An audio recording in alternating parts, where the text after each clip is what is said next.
is Beyond the Physical, Holistic Athlete Injury Prevention. My name is Alicia DuCote. I live in Louisiana, which is probably a lot further south. I don't know if there's any other Southerners in the group, but if I have a little bit of an accent, that's why. I just came out of Mardi Gras and all things that go along with that in Louisiana. And so we're getting back to a healthier state of living. I think we got somebody trying to, let me admit, Marcia. Yes, she is. There we go. All right. Welcome, welcome, welcome. Okay. To Beyond the Physical. So I'm a doctoral candidate right now with Penn West University, their global online department of health, exercise, and sports sciences. And my research focus has been in adolescent injury prevention. I've worked in this industry for many, many years. I don't want to date myself, but I started teaching my very first aerobics class when I was 18 years old and had my first certification through AFA, and it's just grown to now I'm in my doctoral program. So, education is a lifelong process, and I am learning right alongside you guys. So, what does holistic wellness mean to you? I put a little poll up there for you guys to kind of drop in and see kind of where y'all stand on the spectrum of holistic wellness. Is this something that's just a completely new concept, or is this something that you've practiced for years and years and you're just wanting to know more how to incorporate holistic wellness into client retention, to athlete development, and personal training or group fitness, whatever industry you're in currently? So, what is your idea of an athlete? Athletes can span across the decade from early adolescence to senior fitness folks who are playing golf and pickleball and tennis and anybody in between. The mom who's really active, just trying to keep that family together, that student athlete, collegiate, all the way to professional sports. An athlete is a person trained or skilled in physical activities, particularly in sports or games that require strength, agility, or stamina.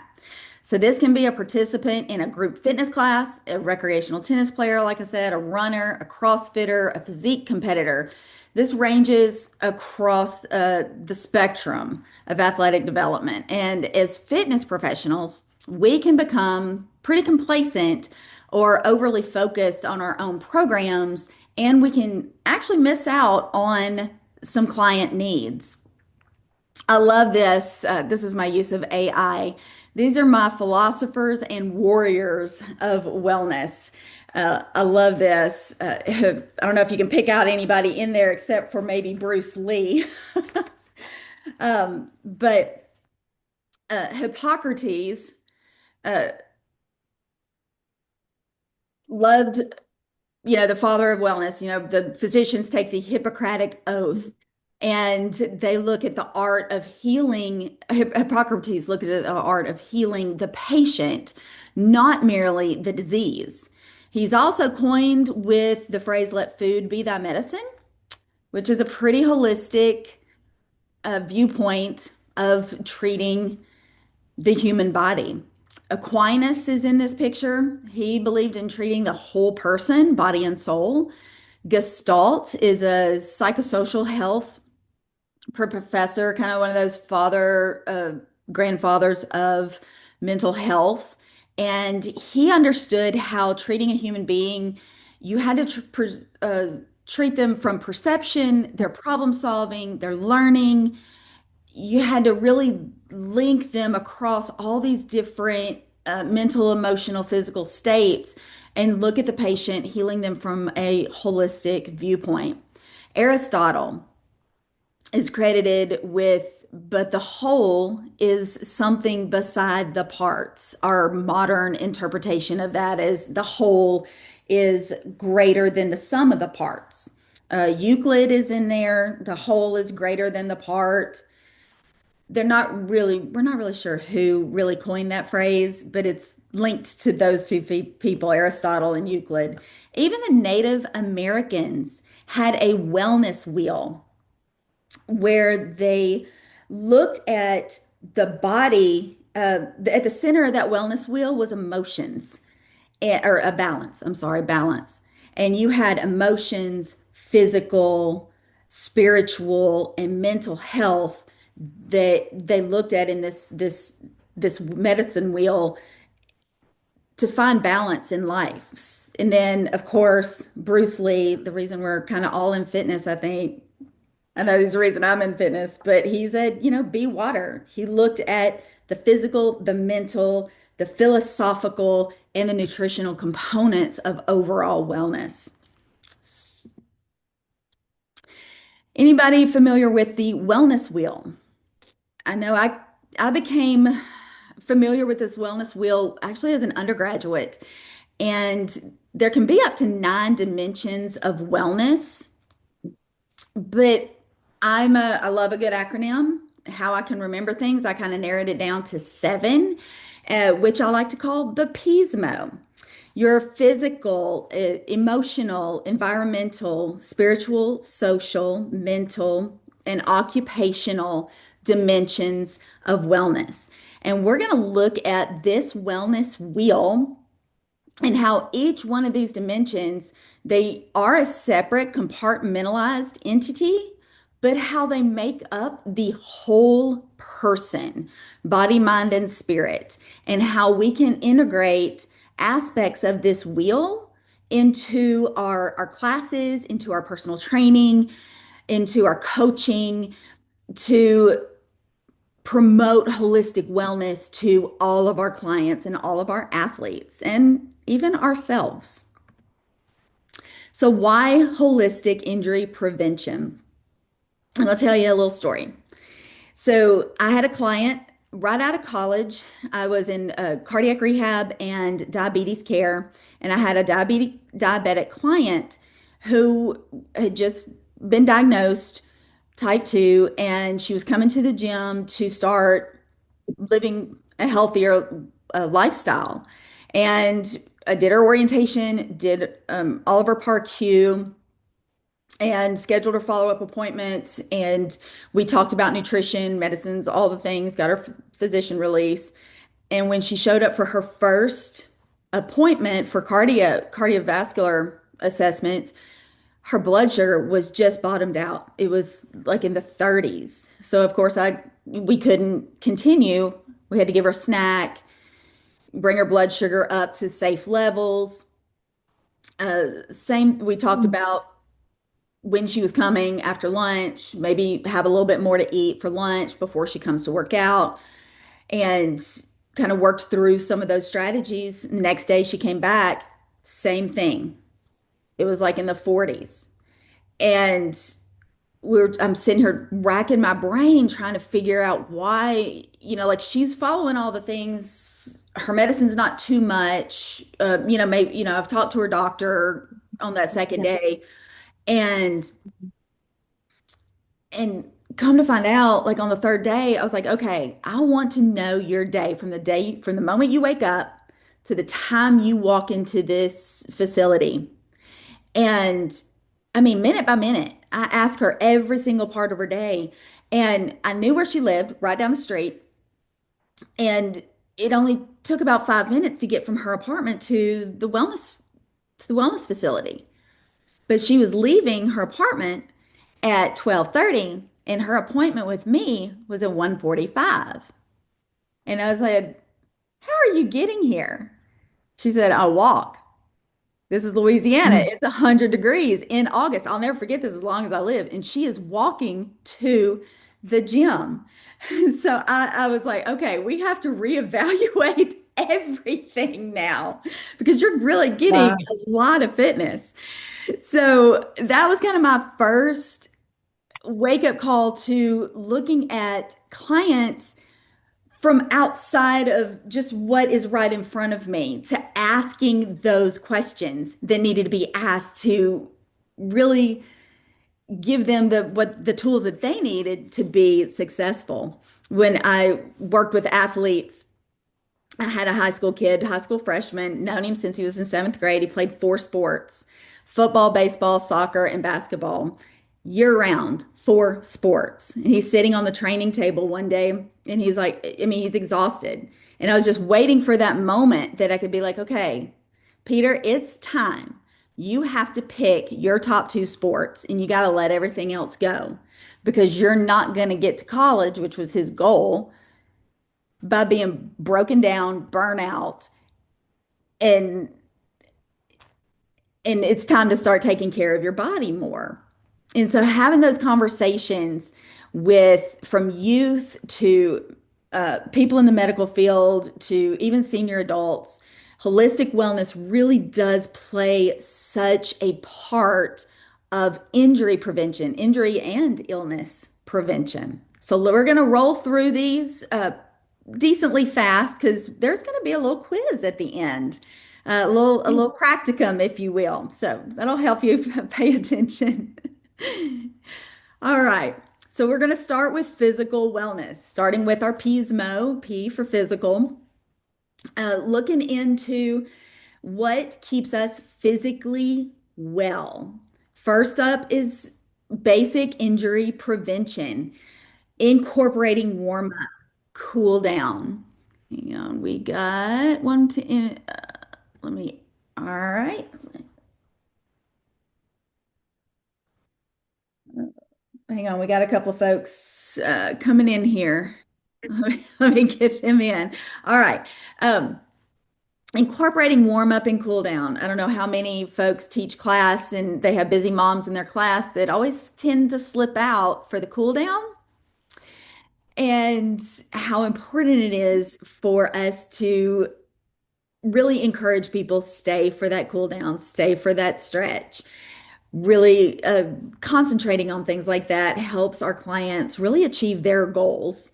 Mobility training, flexibility, incorporating both strength and cardio, flexibility training trains that neuromuscular system, especially as we age. We really need that center of balance. We need to be able to get down on the ground, get up off the ground, be flexible when we fall. We just had an ice storm in Louisiana. I don't know if you've ever seen a Southerner on ice, but it's not pretty. There's a lot of falls. We had a lot of people going to the ER that were falling on the ice.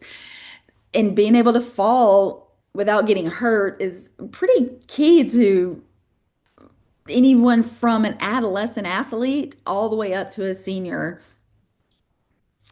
Nutrition, promoting proper hydration strategies is key. I love, we have a holistic farm where I live. I grow organic vegetables and do the whole non-GMO heirloom produce. And this summer, we played around with all of our excess watermelons, making watermelon juice and hydration drinks that were completely natural.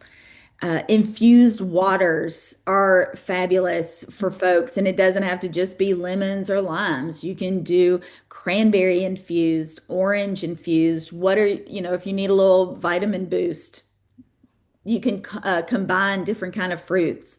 That pink Himalayan salt contains over 80 minerals that is essential for a proper electrolyte balance.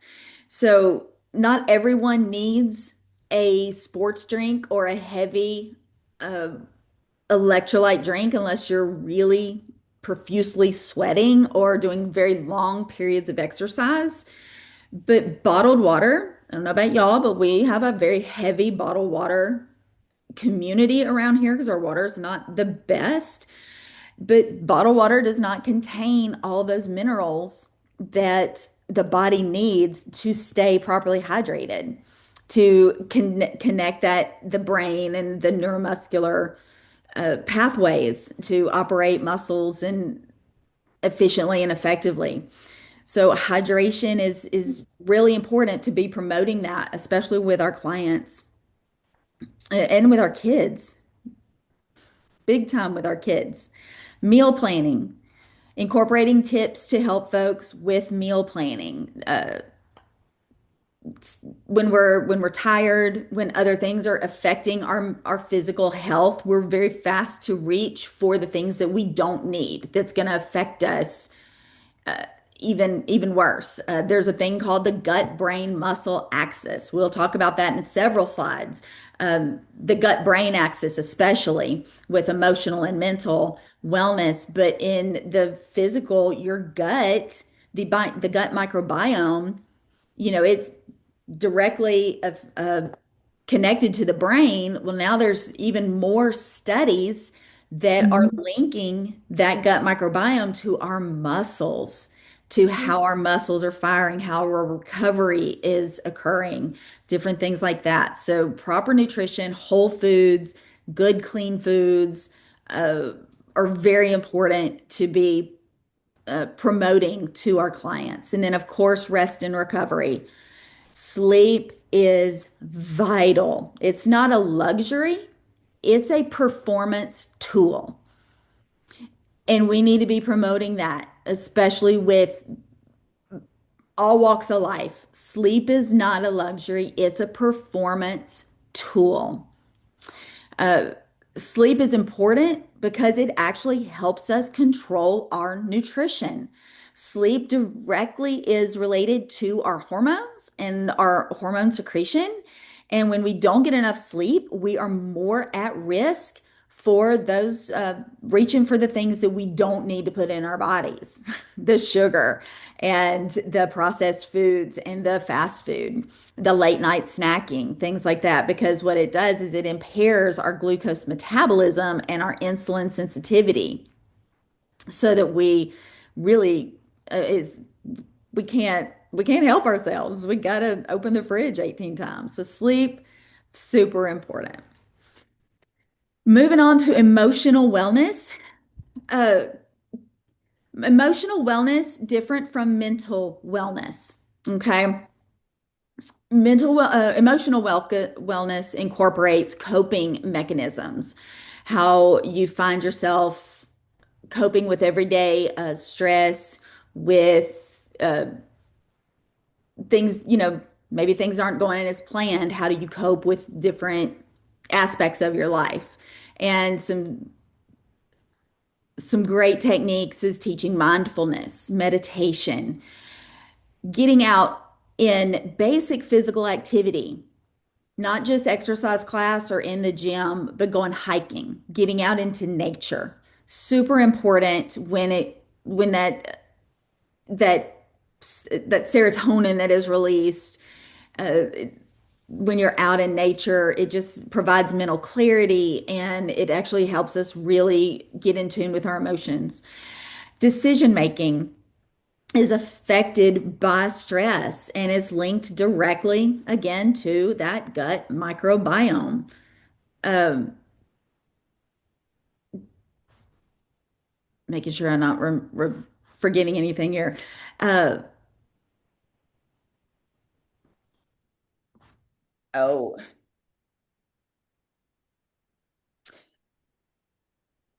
Yeah, sugar, alcohol, ultra processed foods, and especially energy drinks are directly related to emotional upsets because it destroys the gut microbiome. It increases anxiety, it decreases depression, it increases the likelihood that our emotional wellness is going to be completely unbalanced.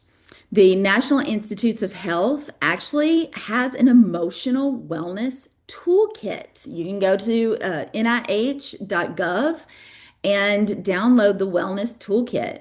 And it promotes the incorporation of those mindfulness practices, the taking mind body exercises such as yoga or Tai Chi into account to really enhance emotional connection with self.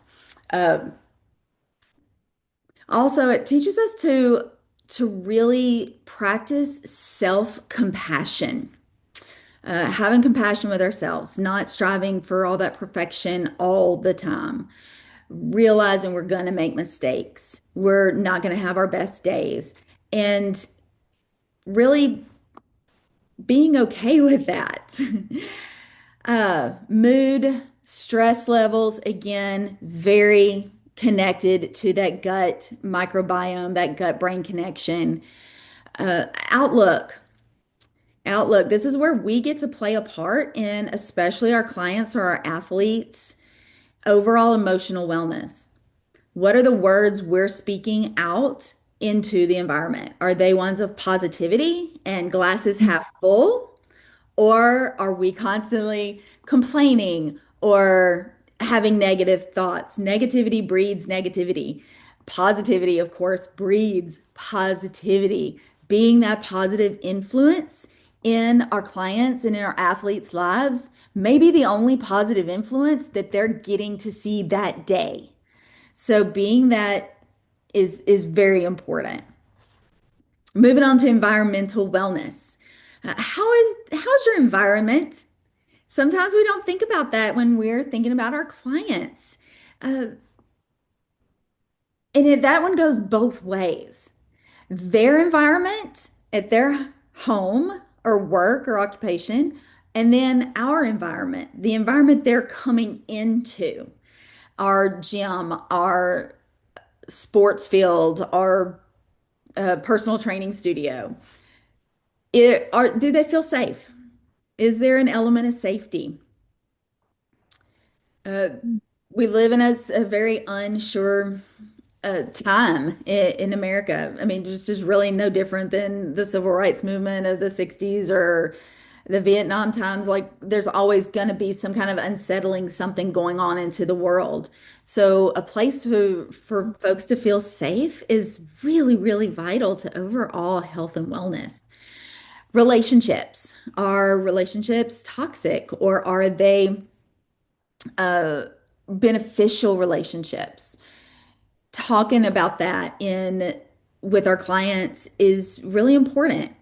While that's not something maybe we can fix, we can point our clients to someone who can help with that. And we'll talk a little bit more about that in a second. Is their environment toxic? Is there cigarette smoking in the home? Is there substance abuse in the home? How are they, coping with that environment and then, being able to come into a wellness or trying to get into a wellness state of mind, but that environment is maybe a barrier for them. Access to clean air and clean water, very important. Uh, how many toxins is the body taking in that may affect their training, their performance, their reaching their goals? Maybe they've plateaued and explored every option from nutrition to sleep to recovery, and you just can't figure out why they can't jump over that plateau. Sometimes it takes taking back and asking these questions. What's your environment like? How many toxins are being taken into the body that maybe are not allowing you to move forward and progress forward, even though you've looked at all these other aspects? Clean food. Again, you're gonna hear food. It's kind of a common theme. Do they have access to not only clean food, but good, healthy fruits, vegetables, something seasonal, locally grown? That's hard for especially urban folks to have access to. So, how can you connect those dots with those clients to get them more access to healthier food? And then, of course, transportation. That's a big one. Are they walking to get to the gym? Or are they taking the city bus? Or are they having to rely on maybe an unreliable vehicle? And that takes a toll on the person from a wellness and a well-being aspect is when you can't get from point A to point B. I think we've probably all been there before. Moving on to social wellness. Some people find their social wellness in our classes. or in their team sports or their community groups where they're, maybe it's a CrossFit group or a running club or something. But encouraging people to be social outside of those class settings, encouraging community events, and even us getting out, being involved in community. I think our whole wellness and healthy lifestyle, it really is one big community. We know that every time that the Olympics is on, we all come together to cheer on our favorite athletes or countries or sports, but we all come together because we are really one community across everything else. We have this common thread. So getting out and volunteering. Maybe you can host a networking event. Some of that occupational wellness, environmental wellness can kind of resolve itself if you're around the right folks. So encouraging our clients to network with each other, getting out and having family dinners. These are just wonderful time to just decompress and enjoy community with food and not a rush or a pressure Mhm. around certain dinner certain aspects of food. Encouraging reconnection with old friends, getting involved with local clubs or local community groups. It actually helps. It helps us as professionals because we get out and get a chance to enhance our communication skills and be consistent within our environments and our communities. And then we can discover that maybe we have shared hobbies outside of just the gym. So developing those quality and the depth of relationships are pretty vital to overall well-being. All right, spiritual, our last S, spiritual wellness. Oh, hang on. We got somebody to admit. All right, spiritual wellness increases self-efficacy. The WHO, World Health Organization, estimates that 38 million people die each year from chronic diseases. Oh, goodness. Right? 82% are preventable. Spiritual wellness actually has a big part to play in Mhm. disease prevention. You wouldn't think that. But spiritual wellness, believing in a higher power, a higher calling, something bigger than ourselves, increases our overall self-efficacy. It increases the feeling that we have some control over otherwise an uncontrollable environment. And that's that internal locus of control. On the opposite side of that, an external locus of control means that is that attitude that, oh, everything's just going to happen. It's going to happen to me, and I have no control over it.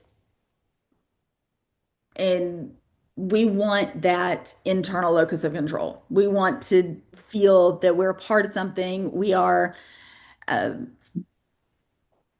a part of something bigger than ourselves. Spirituality gives us a sense of purpose. It helps us feel that belonging. It also develops resilience. And that's weird that I have the Mediterranean diet down there under resilience. But it actually, if you think about the relationship between spirituality and food, it's a really strong relationship.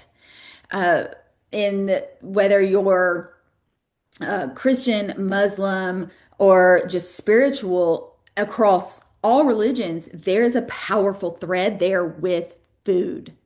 Uh, in Christianity, it's God's temple. And even in Muslim, you're looking at God's temple. So what you put in the body is directly related to your relationship with your Mm. God.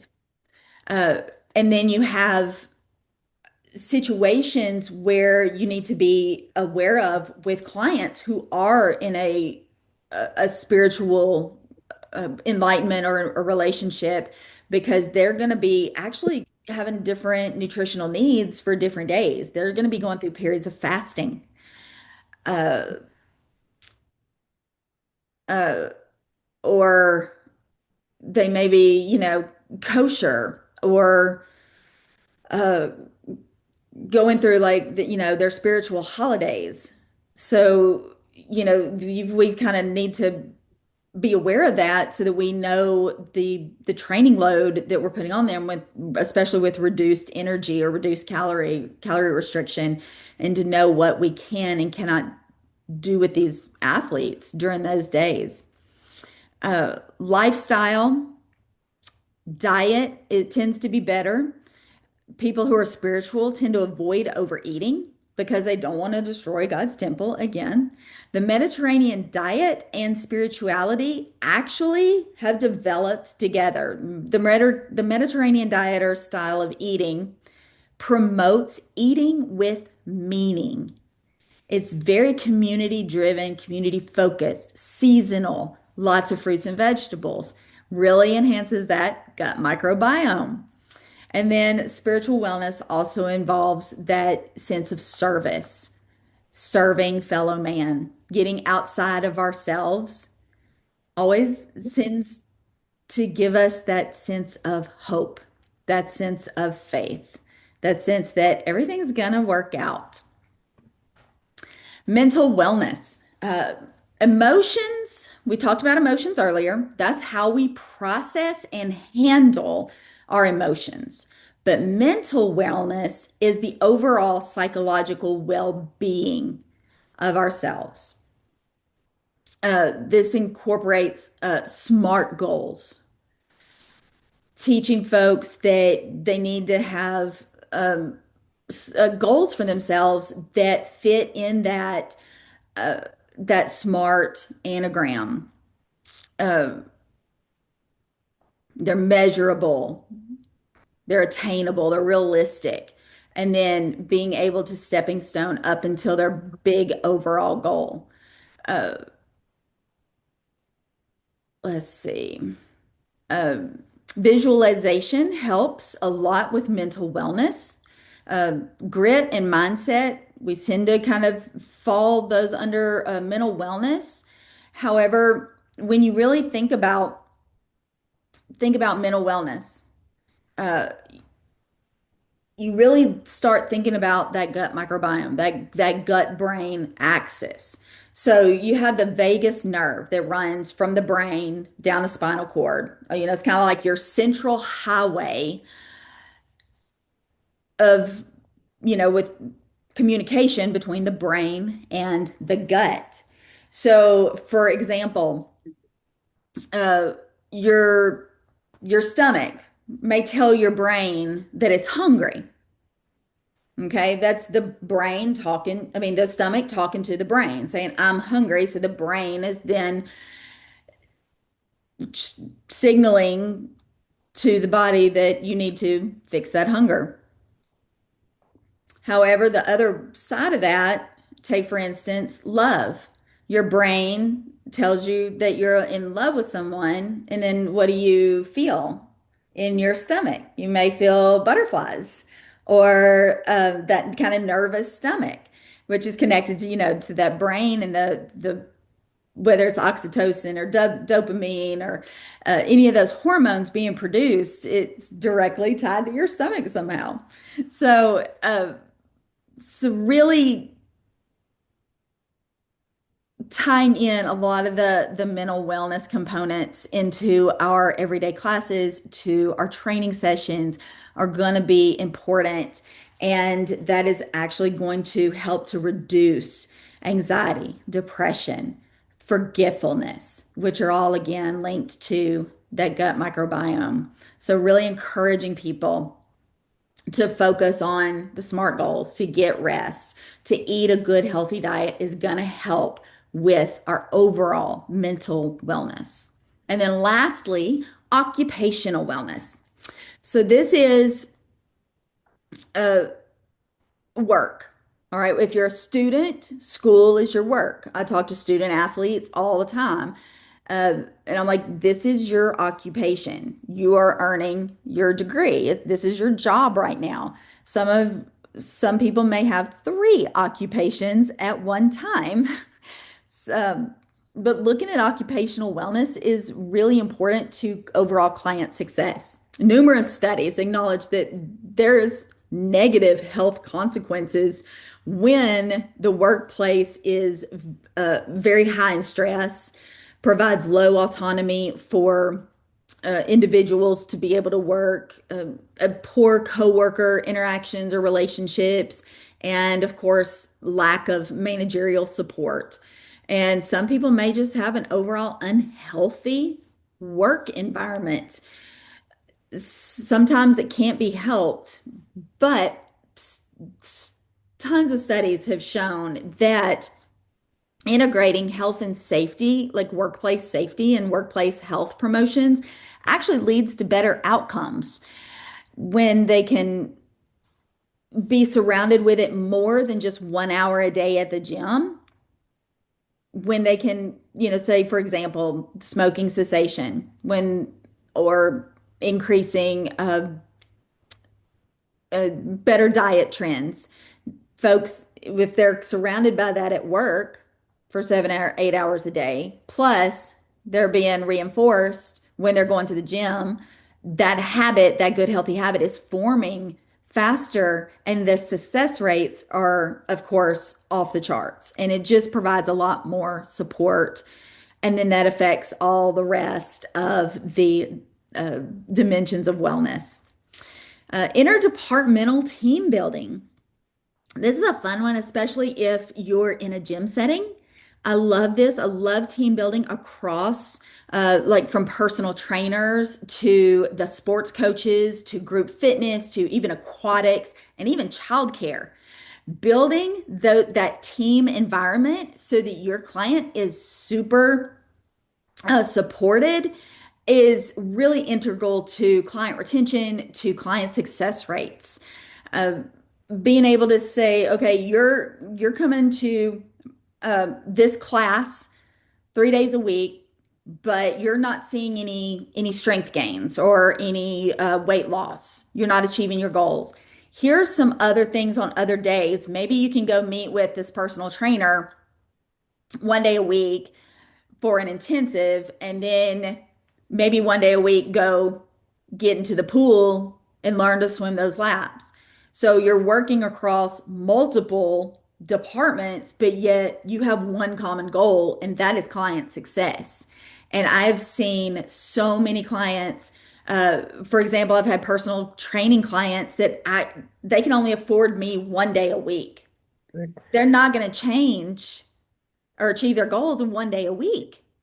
So I work with the group fitness instructors, and I'm like, okay, this is what I'm doing with this client, but this is what they need to be doing, and I'm sending them to your class for that reason, whether it's a yoga class or a HIIT class or a spin class, so that they're getting that uh, all of that training so that they can reach their goals, so that when they come back to me the next week, I can be like, hey, how'd you do? And I've even ducked in on group fitness classes to check on my clients in the classes. And the instructors know that. They know that I'm pushing clients to them. Therefore, they are pushing clients to me out of their class. And we're working together and building really a better environment all around for client success. Love good interdepartmental team building. It's amazing. And then of course use of protective equipment, personal your PPEs. How many times did we hear that during COVID? But it's important across the board. You should have access to everything that you need, because we're all certified in CPR and first aid and are required to give that as needed. Do you have what you need? Okay. So that's really important. Access a part of our own occupational wellness. How are we staying safe and keeping our clients safe and providing that environment that's efficient, really. So that is Pismo. That is all the dimensions of wellness. So how do we put it all together? And can you see a common thread Mhm. linking the dimensions of wellness? So injury and illness both occur due to diet, lifestyle choices, poor training, lack of periodization, and of course, overtraining. Increased training, for example, you're doing CrossFit every single day and you're not can't say it, uh, working within that periodization model and doing active recovery or it actually works opposite on your gut. When your gut, it's why Olympians or peak athletes, when they reach that pinnacle that they've been training for, they get the flu or the stomach virus or the rotavirus or whatever's going on because they've destroyed their gut microbiome, which may seem counterproductive. Like you've been working out and eating right and training, but increased stress and increased levels of exercise activity that is creating that stress response actually destroys the gut microbiome. So even working out hard all the time can be counterproductive to really the goals that you're trying to achieve. So we have to look at the Right. Pismo. We got to look at the whole wellness wheel. Our environmental exposure, our lifestyle choices, genetic predisposition, have no control over that. Our genes are our genes. But otherwise, we have control um, over our dimensions of wellness. Uh, Improper nutrition, lack of sleep, of course, are common threads. You get those two right, pretty much everything else gets a lot easier. All right. So here's your test. This Ah. is, yeah, this is your case study. So you have two individuals here. You have Dylan and you have Casey. They have similar training patterns. They're both active in running, cycling, and functional workouts. Dylan, the sleep is pretty sporadic there. There's a diet consistent of ultra processed foods, supplements, protein shakes, kind of across the board. And Dylan lacks the time to focus on recovery and overall well being, while Casey gets 8 hours of sleep, eats a balanced whole food diet, and values recovery and well being.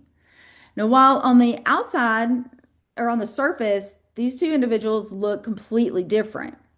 You have to ask yourself, what don't you know about them to come up with strategies where you can maybe enhance whatever goal that they've set for themselves or their training needs or set goals for them. Mm. Oh, makes you think, huh? Casey looks, Increase their sleep. That would be the first thing. Second thing is get rid of that processed foods because that's why we have so many different problems with people today is with their diet, what they're consuming. And I can speak Absolutely. from experience because people don't understand. I have severe celiac disease. Okay. And I can trace mine all the way back to when I was a little girl, and I'm well over 60. But where I'm going with this is the people that I am working with, when I start listening to how they ate their whole entire life and Mhm. how they've changed as they've gotten to be 60, 65, you see a big difference.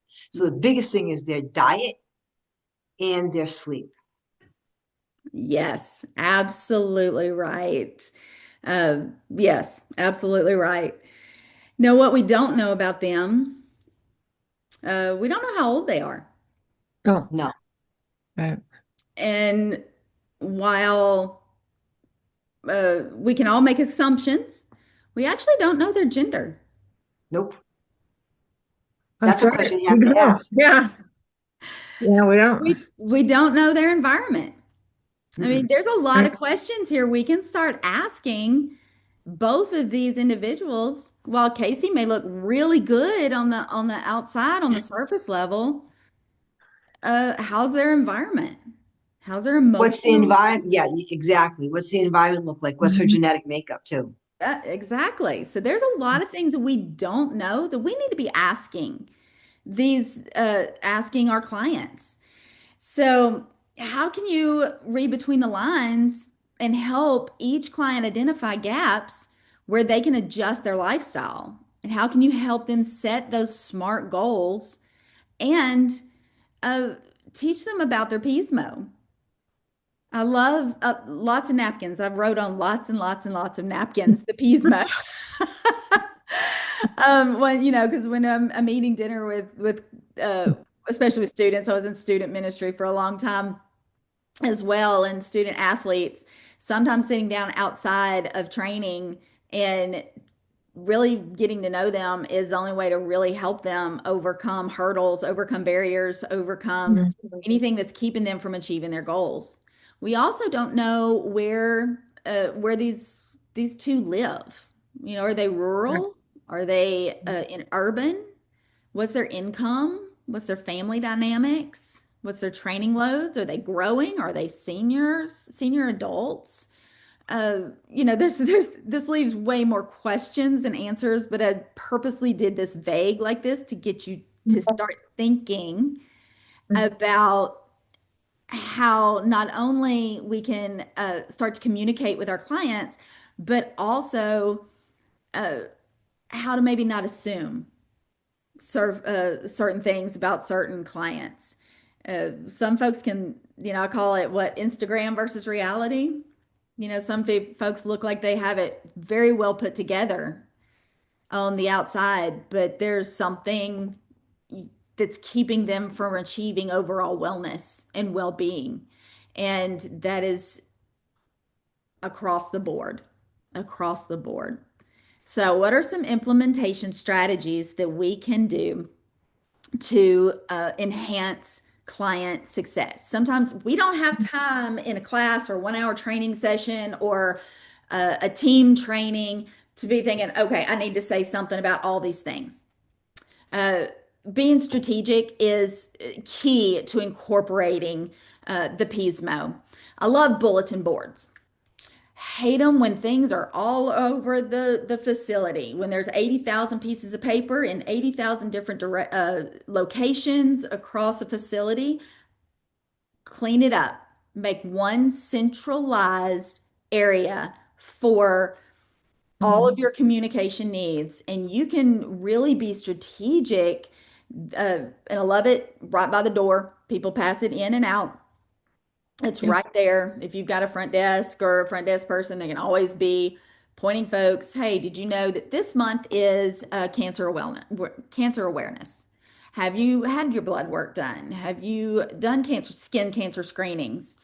Um, I just jumped ahead to wellness fairs, but I loved one thing we incorporated. We started working with the local hospital to do reduced cost wellness fairs. And we had free skin cancer screenings. We had free physical therapists come in, athletic trainers come in, and we had a lab come in and do blood work at a very reduced rate. Do you know how expensive it is to get your insurance to cover your blood work and the time and everything it takes? We had it right there at the gym. And they got their results and could start keeping a folder, and they could take that to their doctor as well. Uh, but getting that blood work done actually really is helpful to overall client success. You may have somebody that you didn't realize they may have an underlying heart murmur or high cholesterol or low B uh, B complex or anything. So, I mean, that's an important step of overall wellness and client success and athlete success. So, being able to somehow incorporate that